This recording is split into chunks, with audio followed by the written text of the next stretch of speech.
let me tell you what I know. I know that you've watched and enjoyed some very inspiring TED Talks. And it's also the truth that you understand and, for the most part, accept the various cases made by the presenters. But the truth is this: very few, if any of you, have changed your behavior based on that knowledge. If you did, if we all did, it would profoundly change the world in which we live. So let me be the first to confess. I've watched Sir Ken Robinson make his very moving case for an education system that encourages and nurtures creativity. And I wholeheartedly agree with him. But I haven't done a thing to help make that a reality. I've listened to Brené Brown describe passionately the power of vulnerability. And I agree with her too. But I'm still quite guarded. And I've watched Amy Cuddy articulate how our body language shapes who we are. But I got to tell you, I did not take a power pose before I walked out on the stage to boost my testosterone and confidence level. I think maybe I should have, you know. Let me tell you what else. I don't get enough sleep. I use too many paper towels. I know that. I sit at my desk for hours on end without moving, and I still buy bottled water. What am I doing? What are we all doing? Now, Gandhi said the difference between what we are doing and what we are capable of doing would solve most of the world's problems. I know this difference firsthand. I mean, just recently, I was encouraged to hear from executives at a well-known organization that they fully understood and agreed with the advice I provided. Yet, when I returned later to review their progress, I found that they had done the exact opposite. They'd gone right back to those stifling routines that existed before I got there.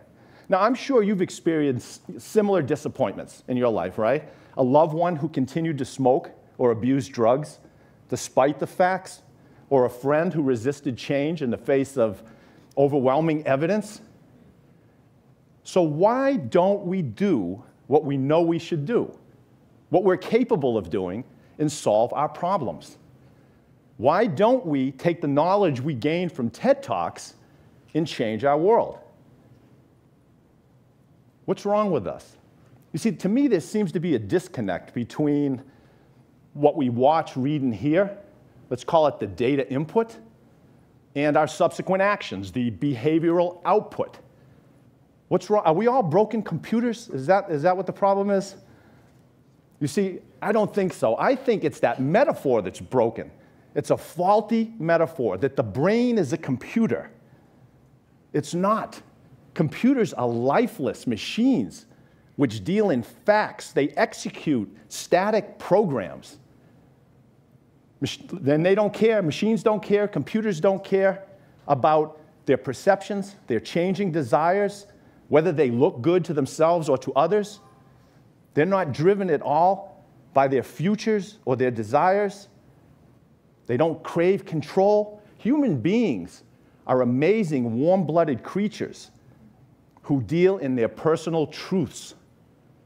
Our minds are dynamic systems which, like other animals, are influenced by our changing perceptions and desires. That's the nature of who we are. And you know, you understand this. You do. Intuitively, you get it. And that's why when comedians make this apparent to us, we start laughing, don't we? Take a look at this and tell me, would you suddenly, if you were a computer, would you suddenly desire to eat this menacing-looking creature simply because someone changed its name? No, a computer wouldn't do that, right? It makes no sense. But human beings do. In 1977, a fish wholesaler named Lee Lance was first exposed to this crazy-looking fish, the Patagonian toothfish, which at the time, fishermen considered junk, throwaway. I mean, if you were reeling this thing in, wouldn't you throw it away? I'd throw it away. But Lance, he sensed that people would enjoy its white flesh and mild taste, but not its name. So he began selling this cold water cod as Chilean sea bass. Now, you heard me right. It's not even a bass, it's cod, right? Now, is this important? Why is this important? Or is this just a fish story? It's very important to understand because it tells us how human beings respond in the world and how they make decisions. To me, Mark Twain put it best. He said, when we remember we are all mad, the mysteries disappear and life stands explained. We are not fleshy machines who make decisions based on the facts. We are mad, feeling creatures who are being pushed and pulled by our environment, by our instincts, our truths. I know what you're probably thinking, some of you, maybe most of you. Facts, truth, come on, what's the difference, right? Trust me, there is a profound difference. And if you're interested in solving your problems and changing the world, you need to be intimately aware of what that difference is. The screenwriter, Robert McKee, wrote, "What happens is fact, not truth. Truth is what we think about what happens." So here's a fact. You and I are outgrowths of a huge living sphere that's rocketing through space right now faster than a bullet shot out of a gun around another ball of fire. That is a fact, but it is not your truth. You see, if it was your truth, if you defined yourself as the world rather than this little short-term passenger on it, it would profoundly affect how you live your life. Now listen, certainly we make decisions based on facts. Let's end that debate right now, right? Like the price of a cup of coffee, which I just read is going up. So go get your coffee now. But we only do that if those facts support our personal truths, and primarily these three. Aesthetics, the look and feel of what we perceive. Control, whether we believe we have control over what we perceive.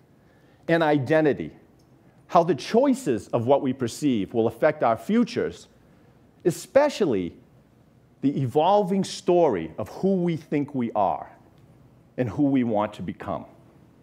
Aesthetics, control, identity. So let's start with aesthetics, because in our environment, that's where we usually start, right? What draws us into anything new. So aesthetics is simply our desire for sensory pleasure and stimulation. The look, feel, taste, and engagement of stimuli in our environment. We're drawn to beautiful, fun, and entertaining objects and experiences like an iPhone or the latest blockbuster film. But here's the thing. Like a field exploding with flowers, there's always a new, colorful, enticing thing popping into our view. And it is in our nature to be drawn to it. And it's the nature of the evolving marketplace to keep producing them. So like bees and butterflies, we're being pushed and pulled by our environment, and we're largely unaware of it. But unlike simpler creatures, human beings have the amazing capacity to imagine and construct our future. And that's why we're always making predictions, right? Because we want to be able to predict and steer our journeys.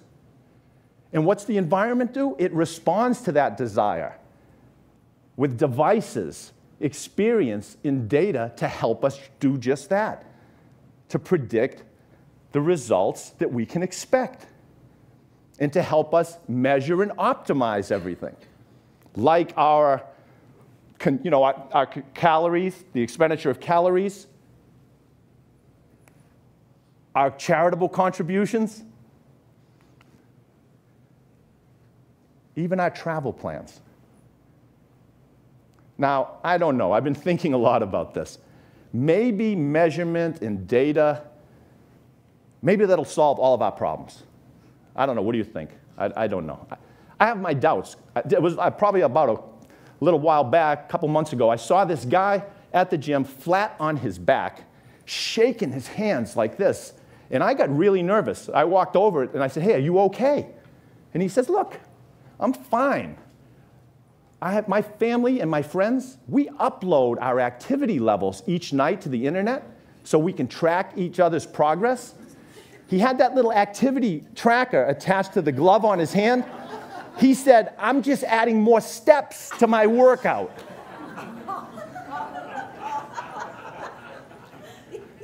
This is true. Because why? Because he cared about his story, the story about him and what other people thought. See, Mark Twain and all the other humorists, they had it exactly right. We are all nuts people. And once we understand that, everything starts to make sense. Now listen, just as our tastes change and evolve, our sense of control waxes and wanes. It's like traveling or any personal or professional relationship, right? Sometimes we're behind the wheel, we're in control, and at other times, we're passengers on someone else's trip. So a sense of control is important in that it helps us feel engaged, empowered, but it's not enough to prevent us from jumping off to a different vehicle. So what is? What keeps us interested, engaged, even zealous? You know what your mind's telling you does that? I know. It's that faulty metaphor kicking in again. That dangerous thought that says, I know what it is. It's information. If we can just get more data up there and do it in an engaging and persuasive way, that will keep people invested, passionate. But we've already learned that's not true, because our brains are not those types of machines that make decisions based on facts. So what is it? What does it? It's not information. Information doesn't move us. Desire moves us. And desire is ignited and grows around our most potent personal truth, our identity. The stories we tell ourselves about ourselves. Who we think we are is why we do what we do. In 2013, I was fascinated by this little study out of Stanford University. It was called Virtual Superheroes. So the researchers gave participants the ability to fly using virtual reality. Some were passengers in a helicopter. Others flew under their own power with their arms extended. What the researchers found was that the people who flew like Superman were later more likely to help other people in the real world. You know what their theory was? Their theory was that their inner experiences inspired them to embody the role of superhero without them having the slightest clue. Well, I'm here to tell you, it's not a theory. It's a universal truth.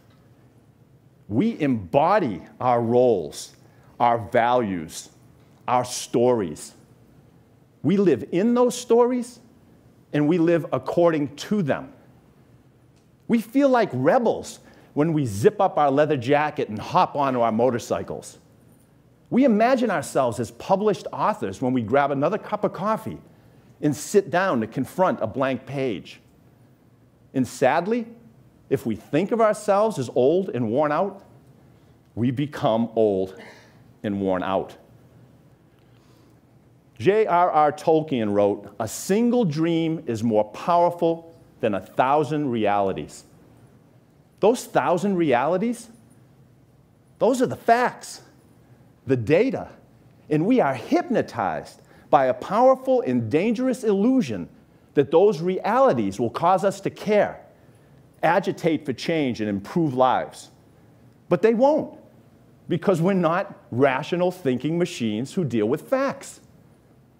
We're amazing, passionate creatures who are moved by our personal truths. Yes, aesthetics, the visual and the evocative, draws us in. And yes, a sense of control makes us feel empowered and autonomous.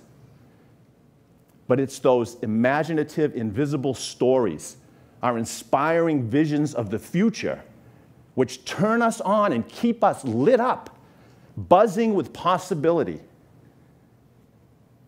So ask yourself, who am I? What story am I living?